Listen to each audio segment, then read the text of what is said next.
they say, is wealth. But when securing good health costs you an arm and a leg, naturally, you hear people scream. Yepa! Or when you are at the hospital and they insist on a hefty deposit before treatment. Yepa! Or after receiving the full hospital bill and you realize that it may cost you not just an arm and a leg, but also your birthright. Yepa! But when AVON HMO has your back, you won't have to scream, Yepa, because in the end, we all need people. Visit AVONHealthcare.com now to get an AVON Health plan for you and your people. AVON HMO, empowering you to live a healthier, fuller life. Welcome to Practical Health Tips with Dr. Avon. Today, let's bring you the Trabaye episode. We'll talk about addictions. I'm Sandra Ezekwesili, and I have a public health expert on the show with me who is also the head of provider relationship management at Avon Healthcare Limited. His name is Dr. Akinkunmi Ilori. Good to have you on the show. Welcome. Thank you very much. It's nice to be here. Yes. All right, Lagos, if you have questions about addiction, go ahead and give us a call on 0700-993-993. The one thing I know about addiction is that it is a disease of the brain. It's not just for drugs and alcohol. It can also involve other substances such as gambling, such as sex, such as food, such as women, and a lot of addicts suffer from something called co-occurring disorders. The doctor is going to tell us about that in a bit. Co-occurring disorders, and what that simply means is that they have an addiction alongside at least one other mental health condition. It's not something that we talk about as seriously as we should as a people in Nigeria, but it definitely is something that we need to pay attention to. It's a public health crisis in Nigeria. Now, first things first, Dr. Akinkunmi, what causes addiction? Okay, thank you very much. So, as you have alluded to, addiction is actually a chronic and complex disorder of the brain. So, it could be genetic, or it could be environmental. Those are the risk factors which could lead to addictions. When you talk about genetic, we're talking about hereditary causes. Like it's likely that if you have had a parent who has had addiction in the past, it's likely that their offspring could also have addiction. It's a very strong factor. So apart from that, we also have environmental factors. The upbringing of the child also goes a long way in causing addiction to a large degree. We're talking about things like peer pressure, also known as social pressure. Children in school of these days, even as low as primaries and high school, you see them using hard drugs, hard substances, illegal substances. And of course, people who were young and their parents also had a lot of prescription drugs around the house could also very easily turn to addiction. People who their parents, as I said earlier, also had addiction issues, and also age as well, early use of drugs. So prescription drugs, really, when you start using prescription drugs early in life, you can now become addicted to it over time. So these several environmental factors actually can lead to addiction over time. Okay. What are some of the risk factors for addiction? Okay, yeah. So risk factors and causes kind of go hand in hand. Okay. As I said, so the risk factors, number one is genetic, which is the hereditary risk factors. A father, a mother who have had addiction problems. And the funny thing about addiction, you might have a parent who has had an alcohol addiction, but the offspring might not necessarily have an alcohol addiction. It could be a drug addiction, a hard drug addiction, or some sort of addiction, because when you have addiction, there are some chemical reactions or chemical activities in the brain, that cause you to act a type of way, to have some sort of compulsive actions that you go through. So those chemical actions can manifest in the offspring in different ways. It might not be the exact kind of addiction that the parent had that the child is going to have going along. So as I said, environmental factors as well play a very, very large role, to a large degree, to actually cause addiction It's interesting that you mentioned alcohol, and I also mentioned alcohol, because alcoholism isn't something that is talked about in Nigeria specifically as seriously as it should be. A lot of people do not think of alcohol as something that they are addicted to. How does someone know that they are addicted to alcohol? So, even the doctor says that a bit of red wine is good for the heart. We know these things. So everything should be taken in proportion. So when you talk about addiction, when you start having a high tolerance for these substances, be it alcohol, be it drugs, and you want to keep taking it over and over again, and then it starts causing mental and behavioral activities or misactivities in you. You know, when you start taking it too much, it affects your things like your marriage, affects things like your relationship with your colleagues at work, your friends, and then you start, doing other things that you don't normally do, other illegal things that you don't normally do. So all these things go hand in hand. So you should know that, okay, you take 2 bottles normally when you go to the club or when you go out with friends, and over time it starts increasing. 2 bottles of what? Of beer or whatever.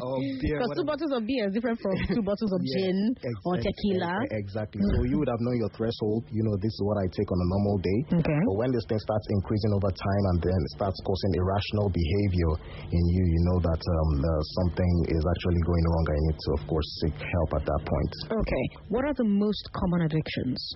Okay, so of course, the most common addiction that people always talk about is the drug addiction. Things like cocaine, heroin, marijuana, and the likes are the most common. But of course, as we have talked about, alcohol addiction is also becoming a very big thing in this part of the world. And then prescribed medications as well, what people call opioids. So opioids are actually very strong pain medications that are given to individuals, patients, especially post-surgery, when they're going home and things like that. Doctor gives them, especially if the patient is in a lot of pain, give them to relieve that pain. So easily you can get addicted, you can get dependent and then addicted to those medications, because it helps you to take care of that pain. And when the pain goes temporarily and it comes back, you just want to be on it, like, I need this medication, I can't do without this pain. It becomes a mental thing. It's not just something that you do normally. It's become something that is messing up with your psyche and all that. So we also talked about things like addiction to women, sex addiction, of course, gambling addiction, even things that may look as trivial as video games. So people have video game addictions, especially kids of nowadays, once they are back from school, it's video game. Many of them don't even read anymore and all that. So we need to be very careful how our children are brought up as well. Internet addiction is something I must add. Internet addiction. I'm addicted to my phone. Some people's heart skips a beat when they can't even find their phone in their pocket, like they're about to go into a panic attack. Well, yes. So things like not being able to use the internet for even just an hour or so is enough to, get people riled up and all that. Yes. So there's a whole plethora. You're saying that's an addiction? Yes, it is. Interesting. Okay. All right. Okay. What's the difference between addiction and dependence? Okay. So dependence has more to do with physical symptoms. I can say dependence is a precursor to addiction. Dependence usually comes first before addiction creeps in. So dependence is, okay, you have a pain medication that was given to you by the doctor, for instance, and then you have to take this at a particular dosage that the doctor has told you to take at this particular dosage. So if you're going over and beyond that, and then when you try to withdraw, like you want to stop it after you've been taking more and more doses, when you try to stop it, you have physical withdrawal symptoms which affects you. So dependence is most times just physical. When it creeps into addiction, it's both physical, behavioral, mental, so many things. So dependence becomes addiction over time. So anybody who has addiction already had a dependence beforehand. But you might have a dependence, but you may not really creep into addiction. If it's nipped in the bud on time, you may be able to salvage yourself without it going deep into addiction. I wonder how long things like drugs and alcohol stay in your system. Yeah, to a large degree, it also depends on what type of drug. But on the average, it stays longer in urine than the blood. In urine, it stays a few days, 3 to 5 days on the average, and in the blood, it just stays about less than 24 hours. So it varies a little bit, especially with the opioid medications. It stays a little bit. And also there are certain factors that may also determine how long it stays. For example, a particular drug called Xanax, they use it for pain and all that. So it depends on the sex, depends on the age of the person. That particular drug is more, it stays in the body more in obese people, people who are obese, and also in Caucasians and Asians, especially elderly people, 65 and over. So there are certain drugs that react in the body in certain ways and determine how fast or how long it stays in your body. I think we should maybe refrain from calling the names of the drugs so that people will not go and say, "Oh, let me go and try this drug," to see. Yeah. Okay. I'm glad you've gone into something that may be classified as an opioid. Yes, the drug you mentioned earlier, is that an opioid? Yes. What's an opioid drug? So an opioid is a pain relieving drug. So it's used for very severe pain. Very severe pain. As I said, post-surgery medications given to patients who have had a major surgery or have had a fracture, things like that, to bring down the pain. So they're in a very severe pain. So it's hard to be in that pain. I don't want something. So you give them the right dosage, they still feel, no, I need more. The pain is still there. It's in the It's in their mind. Yeah, it's in their mind, exactly. Even if the pain is gone, they just feel like this pain is still there. I need more. I need to take 6 tablets instead of 2 tablets. I need to take 10 tablets instead of 4 tablets. And when they try to stop, that's the withdrawal symptoms. They start having things like anxiety, agitation, twitching and all that. So it could be very, very, very, very bad. Why has the abuse of prescription opioids become so what's the word I'm looking for now? So rampant. Yeah. I agree with you. I believe it's because these are prescription medications. People have family that have these drugs around, elderly ones, people that go to hospital for one thing or the other, and the doctor has prescribed this drug. These drugs are actually just laying around. Many people don't know how to keep their drugs, locked up safe. So you can easily pick up these drugs and overdose on them from time to time. So I think it's the availability. It's easier to get them than get these other street drugs, quote unquote, the hard drugs as they call them. So I think that's why it's more rampant. People, it's more accessible. It's more accessible to the public than the other drugs. Same as alcohol. Alcohol is everywhere as well. It's easily accessible to anybody. Lagos, if you have questions, give us a call 01465-7190. That's for women. 0700-993-993-993. I've got a public health expert in the studio with me who is also the head of provider relationship management at AVON Healthcare Limited. You have questions about addiction that you would like him to answer for you, go ahead and give us that call. 99.3, hello. Hello, Sandra. How are you? What's your name? My name is Chinenwa. Welcome, Chinenwa. Go ahead.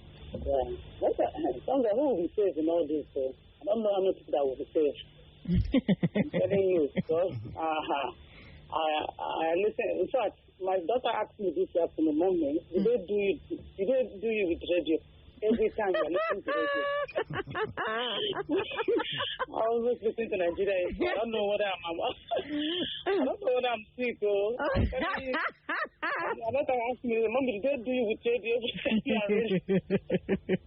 I need the help. Okay, I don't know. Doctor, would you say she's addicted to the radio because she listens to the radio all the time? Well, they say too much of everything is bad. But if it's not interfering with your other activities, time with your family and your work and all that, I think it's good. Let's just not make it too.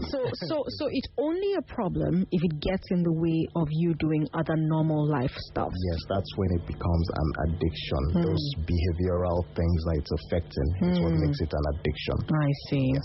All right, 99.3, hello. Hello, good evening. Good evening. What's your name, sir? I'm fine.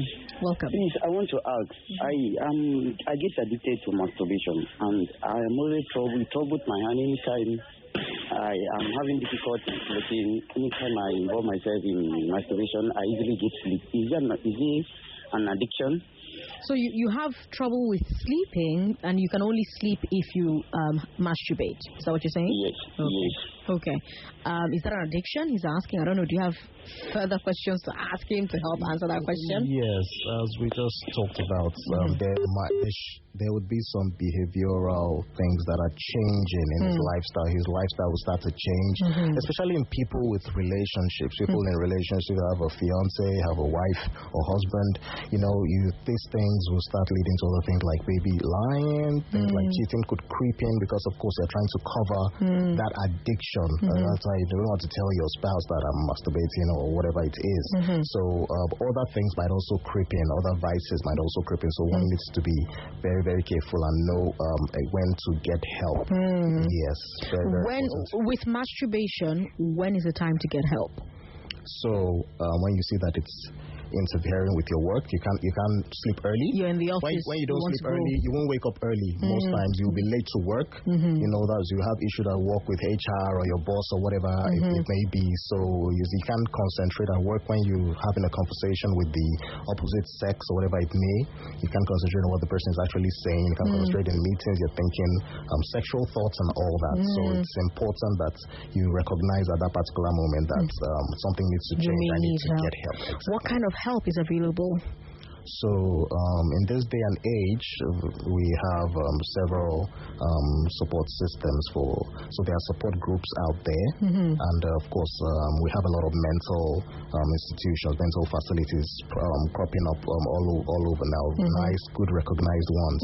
So I think you can visit some. They can go online, online to actually find out the support groups that are available. But I think even your primary healthcare provider can also recommend where to go. Very good, for some help.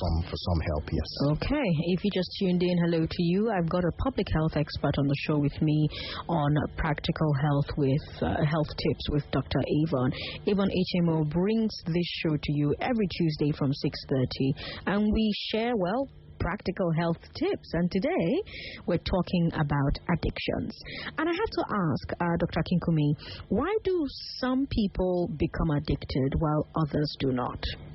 So this is a very common question, and even researchers and scientists don't have full knowledge of why this happens. So what we just know, or what they just know, is that there are certain chemical reactions that actually happen in some people that don't happen in others, and this is where the risk factor comes in as well. The genetic aspect that I spoke about, the hereditary aspect. So this is something that if you've had father, mother, grandparents that have had some sort of addiction, it is very, very likely that the offspring or the grandchild, whoever it may be, will also come down with some sort of addiction. So it's more of a genetic thing. It's a very complex, as I said, addiction is a complex chronic disorder. So it's not something that's still stored in day after day, time after time, to actually find out more things about it. So there is no concrete answer at the moment, but we just know that those predisposing factors play a big part. Okay. 99.3, hello. No, Sandra, good evening. Good evening. What's your name, sir? Sorry, Sandra, my name is Sunday. I'm sorry I called the woman line. I want to quickly tell you something, what people are passing through. I'm seeing several occasions. Okay. Is it about what we're talking about on the show? Yeah. Okay, go ahead. This, I'm sorry, it may not similar to what you're talking. It's about breast cancer. We'll talk about breast cancer on a different day, but today we're talking about addiction. But thank you so much for calling to share your thoughts with us. 99.3, hello. Hello, Sandy. How are you? Good evening. Good evening. Welcome. Go ahead. Oh, well, I just had to try the line. When you were doing 15K thing, it was never going. But somebody already asked my question. Okay. All right. Sorry, I didn't understand what you said. What?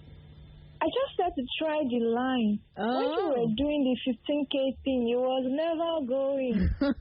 Oh, Pele. Sorry, 99.3, hello. Hello, good evening. Good evening, sir. What's your name? My name is Victor. I'm calling from Apapa. Victor, welcome. Go ahead, please. Yeah, I want to ask, is it possible for somebody to be addicted to good things? That is one. Then two, is it possible if your father and mother maybe they have such addiction to alcohol? Is it possible for all the children not to be addicted? Thank you. Okay, thank you very much. Doctor? Yes, so to your first question, is it possible for someone to be addicted to a good thing? I think someone asked something similar earlier. So I always say too much of everything is bad. So as long as that good thing is not affecting your relationships with your family, relationship with your spouse, not affecting what you do at work and your day-to-day activities, I think you're all good. So for addiction to occur, there has to be a behavioral aspect to it that is not going well. So that's to answer the first question. So about you having addiction or not having addiction if your parents do have. So it's not something set in stone. It's just that the risk of you having an addiction if your parents have actually had an addiction is much higher than the general populace. So it's not like it's set in stone that once your parents has had an addiction in the past, you must also have it. But of course, the chances are higher. It's a higher risk for you, probably 80 to 90% compared to the normal populace that is maybe 30 to 40%. So your chances just increase. It's not something that's a law or rule that you will definitely have it. Your parents have had it. Okay, all right. We've got you. Hello, how are you? Hello, good evening. Good evening. What's your name? Jimmy. Okay, go ahead, please. I have a question. You said if it doesn't affect your regular day-to-day activities, then you're good to go, right? Yes. Hello? Yes, that's what he said. Right. If it doesn't affect your So regular in that case, would it be okay to consider masturbation safe? Okay. Would it be okay to consider masturbation safe since it doesn't affect your day-to-day activities? So masturbation is something that it's something that is secretive. Let me put it that way. It's not something, nobody is proud to tell someone else that I masturbate, or it's something that is usually done in secret, done in the closet.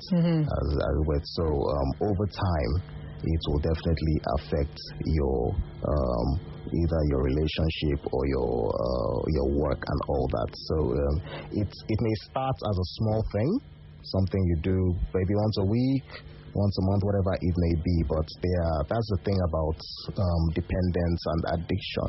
There is this signal it triggers in your brain.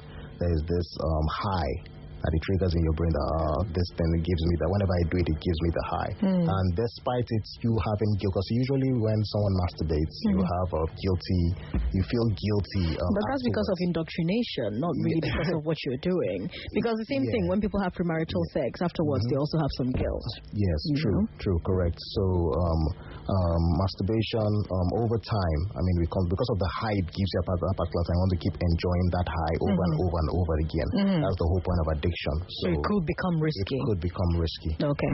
All right. We've got people who are sending us messages, a lot of people asking about sex addiction specifically, because we have a number of young people who listen, so it's not surprising that that's the conversation that's a part of addiction that they're most interested in.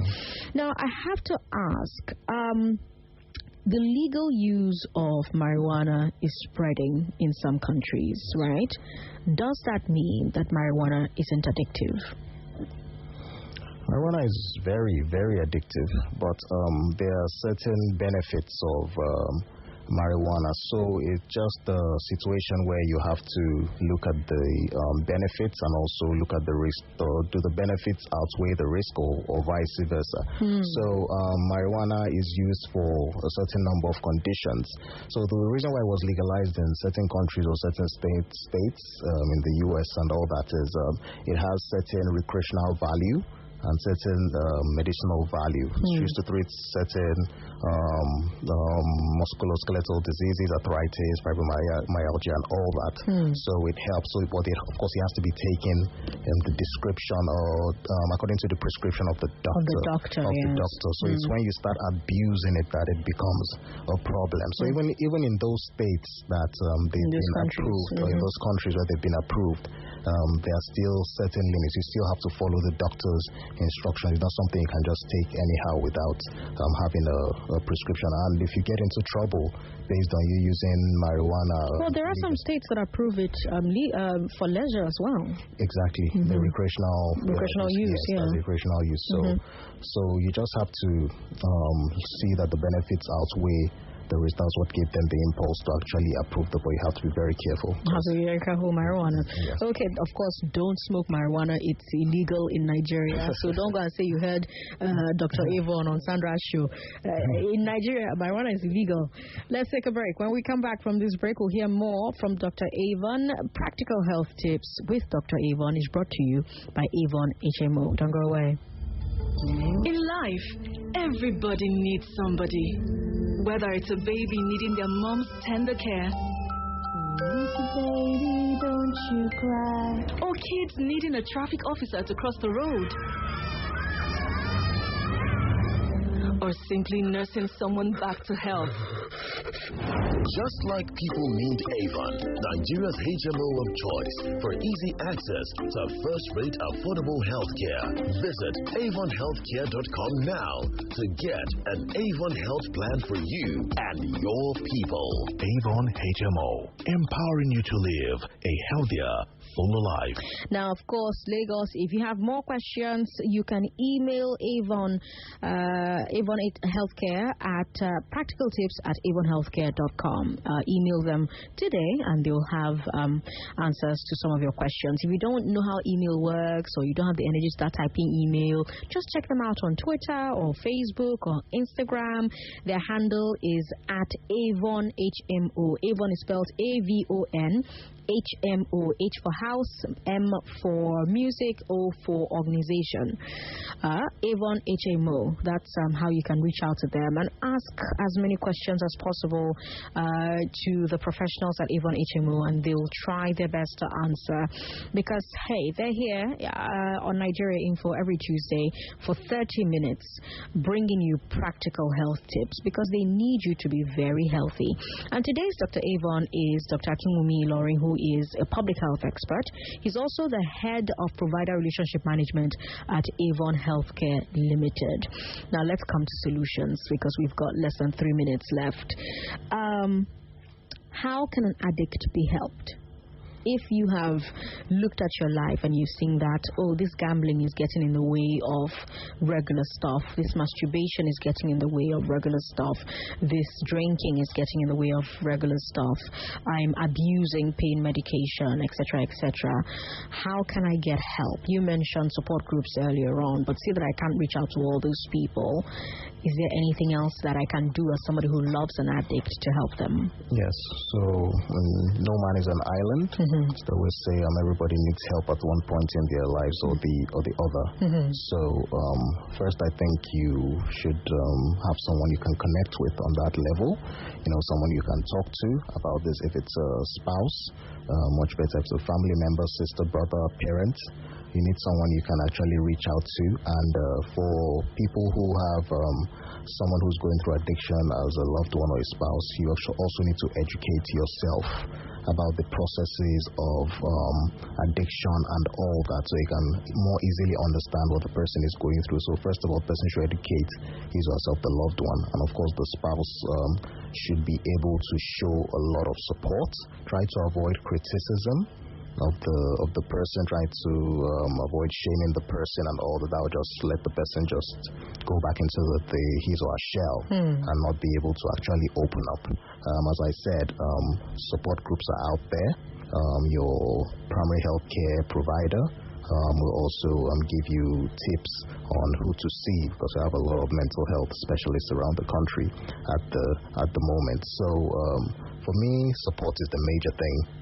support is the major thing, because these people always seem very downcast. They always seem like they are on their own and all that. They just in their shell and all that. So it's very, very important that they can confide in somebody, that they can work it out. Okay. Dr. Ilori, thank you so much for your time today. Again, Dr. Ilori is a public health expert and head of provider relationship management at Avon Healthcare Limited. I'm Sandra Ezekwesili. You can find me online as S. Ezekwesili. But if you're looking for healthcare advice, healthcare tips, you have healthcare questions, look out for Avon HMO on Twitter, on Facebook, on Instagram. Avon HMO. Avon is spelled AVON HMO, or send an email to practicaltips@avonhealthcare.com. Today's episode of Practical Health Tips with Dr. Avon was brought to you by Avon HMO. Lagos, those were your hard facts. Have yourselves a fantastic evening. It's 7 o'clock.